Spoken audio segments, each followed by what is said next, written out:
leão, homem, boi e águia. E ainda um tição tirado do fogo e colocado na boca do profeta. O que será que essas simbologias têm a ver comigo e com você? Fique ligado, fique antenado aqui no nosso estudo central, que é o estudo dirigido da Palavra de Deus, e você vai descobrir esses e mais outros temas que vamos abordar hoje.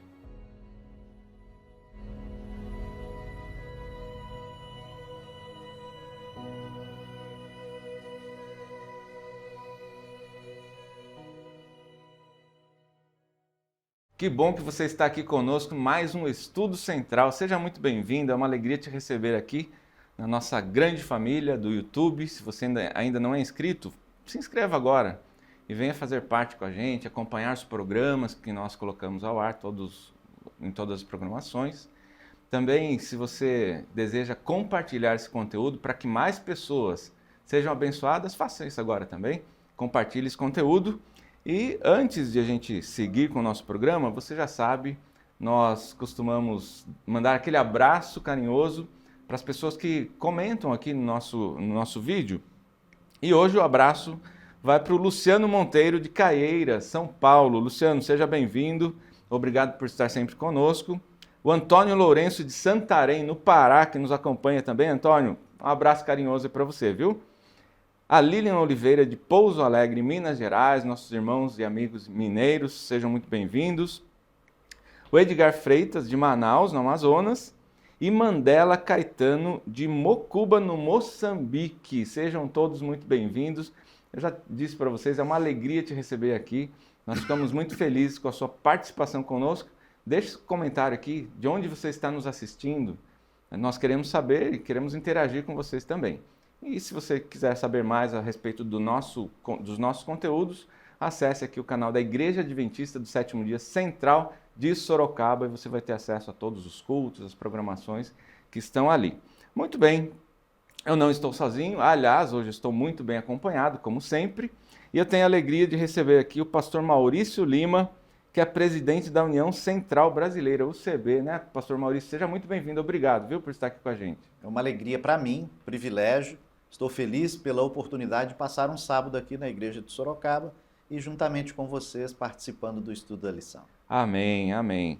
E tenho a alegria também de receber o nosso pastor presidente aqui da nossa associação, da APSO, Associação Paulista Sudoeste, pastor Aguinaldo Guimarães. Pastor, seja muito bem-vindo, uma alegria te receber aqui. Alegria toda nossa, muito bom poder voltar e participar mais uma vez aqui na recapitulação, no estudo nosso aqui no Estudo Central e nessa semana com um tema muito especial.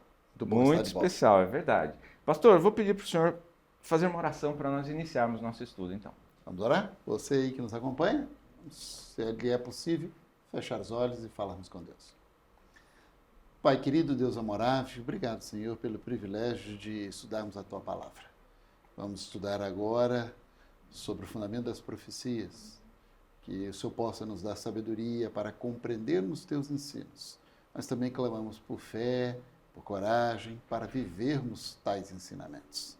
Abençoa-nos, é o que te pedimos por Jesus. Amém. Senhor. Amém, amém. Muito bem, vou pegar aqui o meu guia de estudos, você já conhece a lição da Escola Sabatina. Se você não tem, você pode adquiri-la pelo site da CPB, Casa Publicadora Brasileira, mas também aqui na descrição do vídeo você vai encontrar o link para baixar em PDF e acompanhar conosco. Como eu sempre digo, né, eu gosto da lição física, porque eu gosto de escrever, de colocar minhas anotações aqui.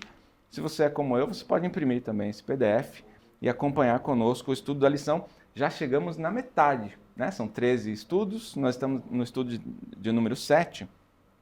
E o tema Fundamentos Proféticos. E eu estou muito à vontade pelas companhias que eu tenho hoje aqui para compartilhar esse conteúdo, né? E eu já vou dirigir já para o tema da lição de domingo, né? Porque tem a ver com o verso para memorizar. Eu vou ler para a gente aqui. Depois disso, ouvi a voz do Senhor que dizia: a quem enviarei? E quem há de ir por nós? Eu respondi: eis-me aqui, envia-me a mim. O cenário, na verdade, é de Isaías tendo uma visão, né? Eu gostaria da participação de vocês explicando para os nossos amigos que nos acompanham qual foi essa visão. né? Até chegar nesse momento em que ele disse, a quem enviarei, envia-me a mim, teve uma situação, né? Isaías achou que ele não era digno, né, de estar na presença de Deus. Eu gostaria que vocês nos ajudassem a compreender esse cenário aqui. Ok? Isaías aqui foi levado ao trono de Deus. Imagina, nós todos falhos, limitados, pecadores, de repente, somos levados diante do trono de Deus, presenciamos toda a glória divina. Isso é o que estava ocorrendo com Isaías. E quando ele viu, e eu acho que para um ser humano faltam palavras para descrever o que ele viu, ele sentiu, quem sou eu? Agora eu vou morrer. Porque ele teve um privilégio gigantesco, estar na presença de Deus, no trono de Deus, na morada de Deus. Então, a gente tenta imaginar, mas não consegue entender o que é ter um vislumbre sequer disso. Quando Moisés quis ver Deus, Deus pediu que ele ficasse de costas e passou rápido. Agora Isaías foi levado ao trono, à sala de Deus, diante da presença gloriosa, magnífica e perfeita de Deus. A lição traz uma historinha aqui, né, para exemplificar, que ele diz que uma determinada igreja queria reformar o porão. E eles tiveram a brilhante ideia de, primeiro de tudo, iluminar, né? Olha, esse porão, se tiver iluminado, vai ficar mais bonito, vai ficar mais apresentável. E, para surpresa deles, a luz que foi levada ao porão mostrou, na verdade, os defeitos que havia ali. Exato. Né? E a lição traz justamente esse paralelo, né? Porque a luz de Deus, quando nós nos deparamos com a luz de Deus, nós enxergamos os nossos defeitos. Mas isso não é tão ruim assim, né? Porque a graça está disponível, assim como esteve disponível para Isaías, né? E Deus o purificou ali, nós temos a oportunidade de sermos purificados também, não é isso? Assim como a ilustração aí apresenta o cômodo escuro, que com a luz mostrou os defeitos ali daquele local, nós sabemos que nós somos imperfeitos, nós somos pecadores. Mas diante da grandiosidade, da perfeição de Deus, isso fica muito mais evidente. Foi o caso de Isaías, e nós vamos ver que outros profetas tiveram visões também do trono de Deus. E ao se depararem com isso, Isaías mesmo, a reação dele foi, e agora? Eu sou um homem falho, meus lábios são impuros, o povo com quem eu habito aqui, convivo, também é um povo impuro, agora ai de mim, eu vou morrer. Foi nesse momento que essa visão que ele teve, continua que o anjo foi lá no altar, pegou uma brasa viva, colocou nos lábios de Isaías, foi como que um momento do perdão, ele se sentiu perdoado. E aí que entra o verso áureo, né? Aí ele diz, depois de ter se sentido perdoado, ele então começa a dizer, olha, eu estou aqui à disposição. A pergunta, quem enviarei? Deus fazendo a pergunta, quem vai por nós?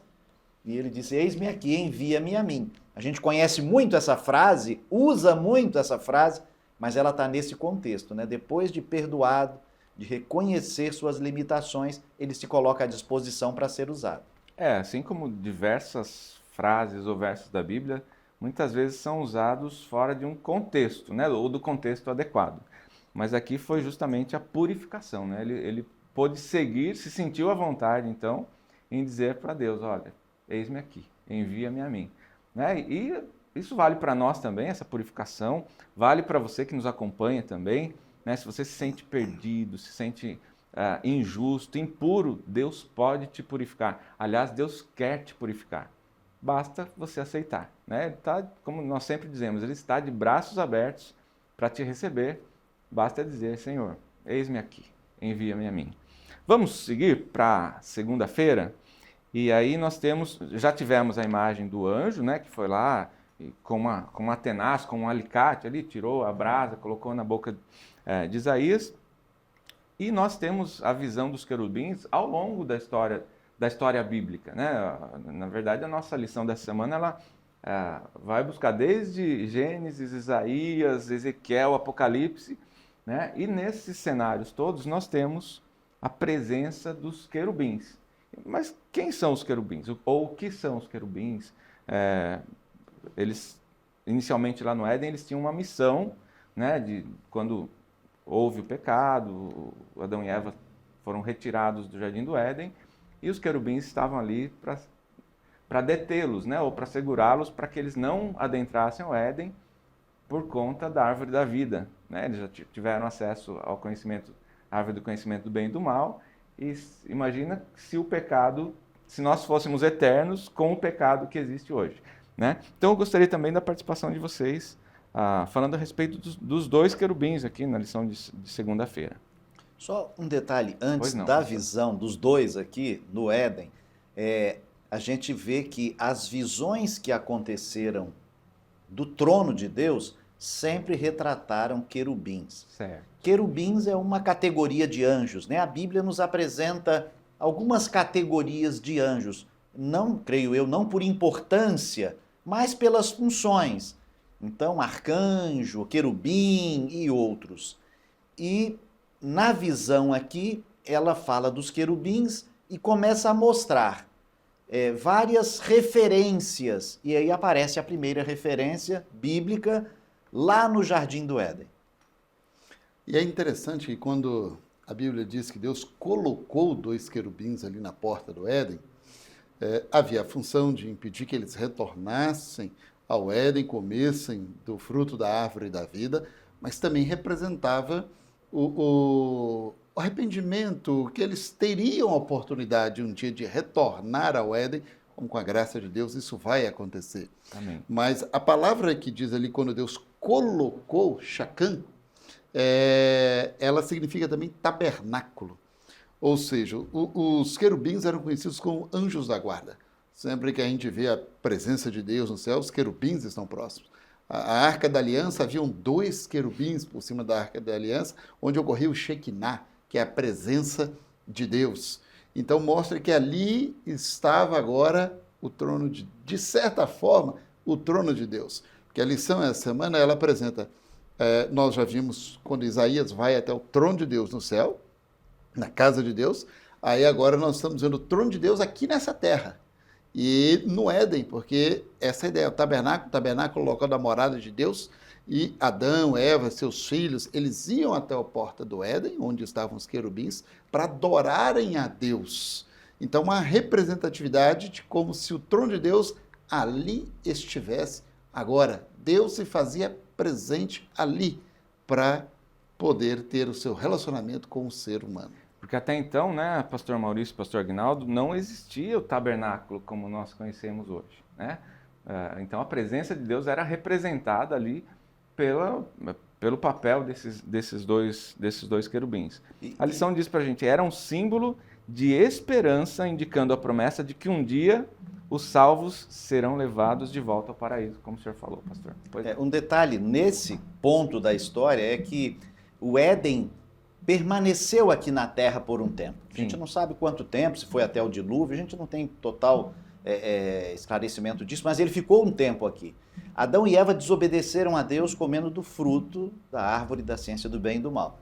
Mas tinha também o fruto da árvore da vida, que se eles comessem, eles teriam vida e continuariam vivendo, e se o homem fizesse isso tendo pecado, imaginem que problema nós teríamos. E aí os anjos proibiram que eles voltassem ao Jardim do Éden. Eu fico imaginando Adão e Eva, depois de um tempo, indo ali para adorar a Deus com seus filhos, os filhos até convidando, vamos entrar, vamos ver lá dentro, que é bonito. Nós não podemos, nós desobedecemos e hoje nós não podemos entrar mais lá. E o Éden voltará restaurado, né? Amém. Já era perfeito, imagina como algo pode ser ainda melhorado, porque é a promessa de Deus. É importante nós nos lembrarmos, né, de que haverá restauração. Muitos falam, mas os adventistas do sétimo dia só falam na volta de Jesus. Mas essa é a nossa grande esperança, né? Se a gente não pregar o retorno de Jesus e a salvação, que é o que eles iam buscar ali à frente do Jardim do Éden, né? E depois, quando foi estabelecido o tabernáculo, a presença de Deus ali, se nós nos esquecermos disso daí, nossa fé é vã. Para que a gente vai viver uma vida cristã, seguindo os ensinamentos de Cristo, se a gente não vai chegar a lugar nenhum, né? Então nós temos sim que pregar o retorno de Cristo, essa restauração que o senhor falou, pastor, muito importante, porque um dia nós viveremos novamente na presença de Deus. Isso é maravilhoso pensar como vai ser o Éden restaurado, né? Melhor do que foi o primeiro ainda. Sim. Que coisa linda. Vamos seguir então, como brasa. Eu até fiz uma anotação aqui, né? No Éden, o relacionamento era direto, homem com Deus. Após o pecado, o homem ia até a porta do Éden para adorar a Deus. Depois, a presença de Deus estava ali no santuário ou no tabernáculo, e no céu, novamente, nós o adoraremos face a face, né? Isso é maravilhoso. Lição de terça-feira traz para a gente um tema como brasas vivas, né? Os seres viventes que são citados. A gente já falou a respeito dos querubins, e eles são novamente citados aqui na lição de terça-feira, mas traz aqui para a gente algumas imagens também, que ainda não foi citada aqui na lição, que é o leão, o boi, a águia e o homem. E aí traz para a gente também a resposta daquela questão que eu coloquei na abertura do programa. Né? O que tem a ver o leão, o boi, a águia e o homem com o povo de Deus ou com o povo de Israel? Eu gostaria da participação de vocês também.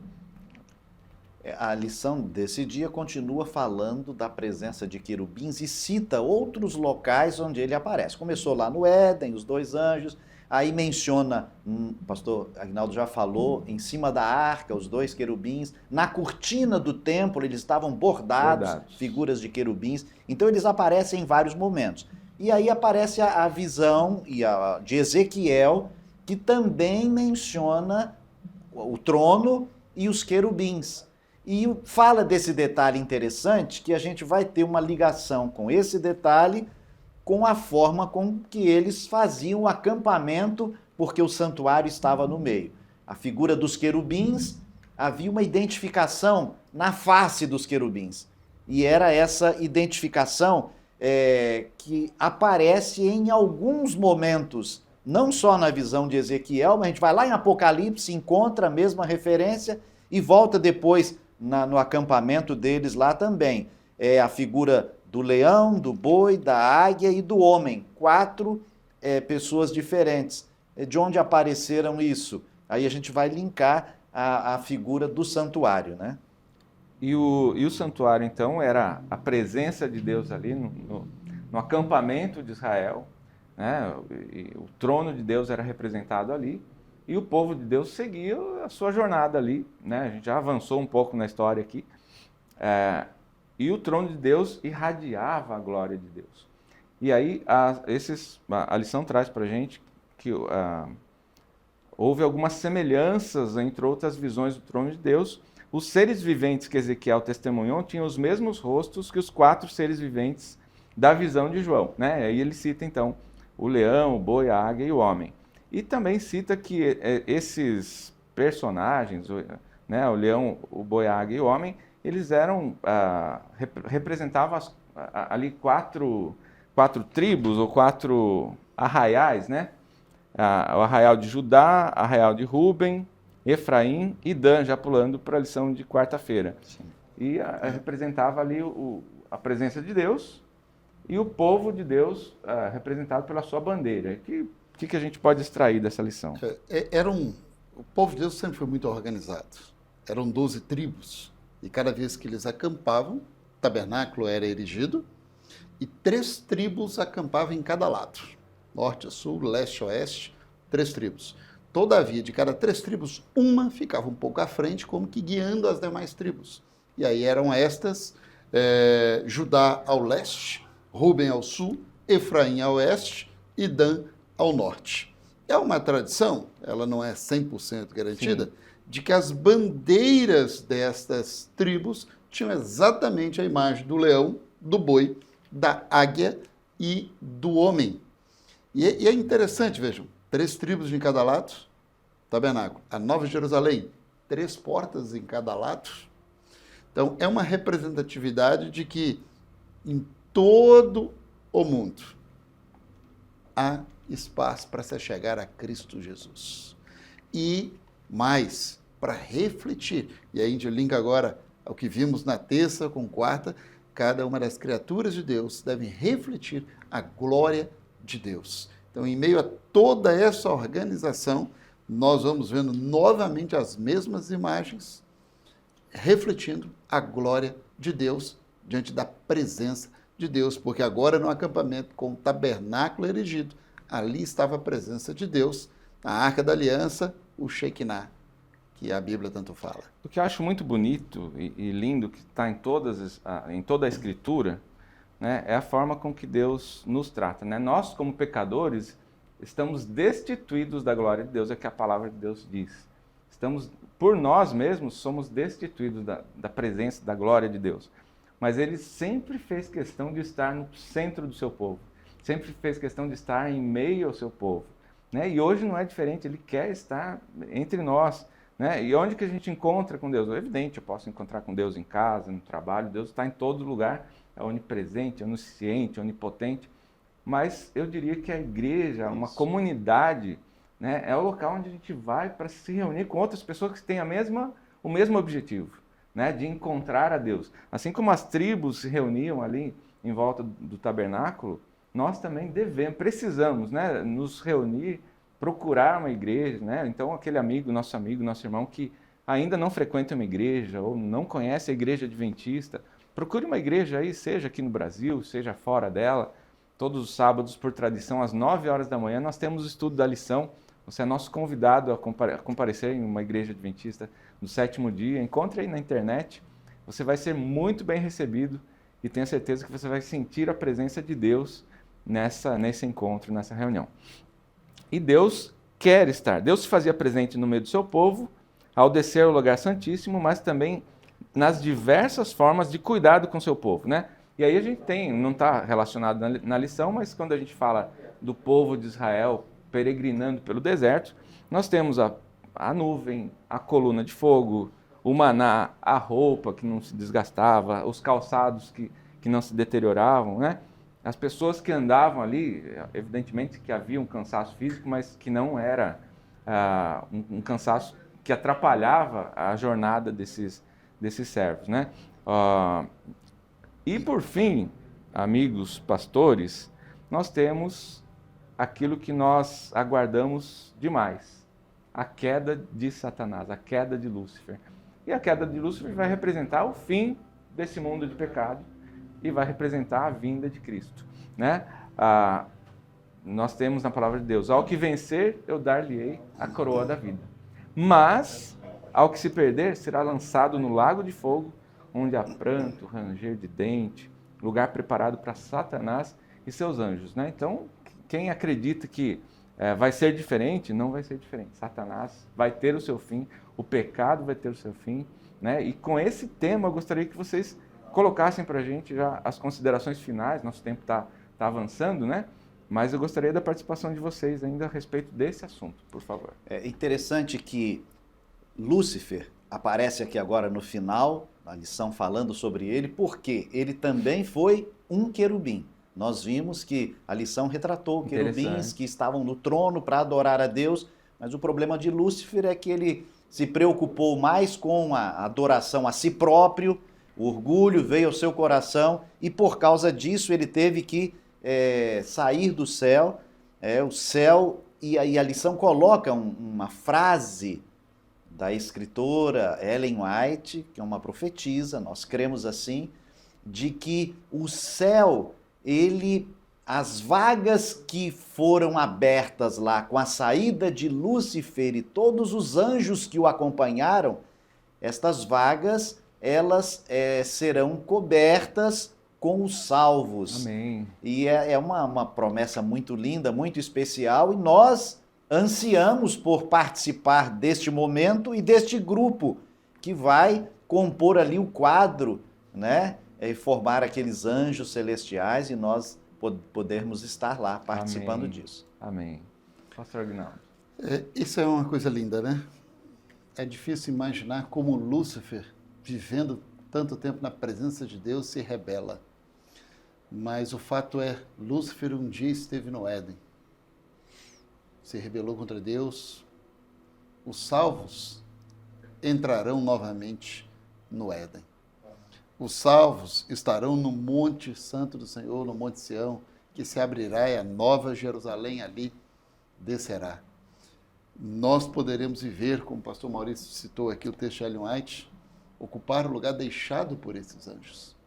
E o trono de Deus vai ser aqui, da Nova Jerusalém descer, as portas para todos lá, 3 portas para cada um dos lados, e todos os salvos, vivendo com Cristo, junto do seu trono e face a face com Ele.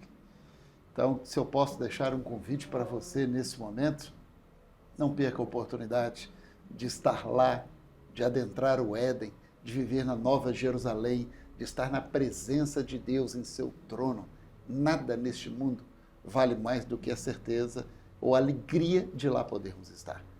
Coloque-se nas mãos de Jesus, deixe Ele conduzir os seus passos e vamos viver com Ele por toda a eternidade. Amém, amém. Amigo, o preço já foi pago.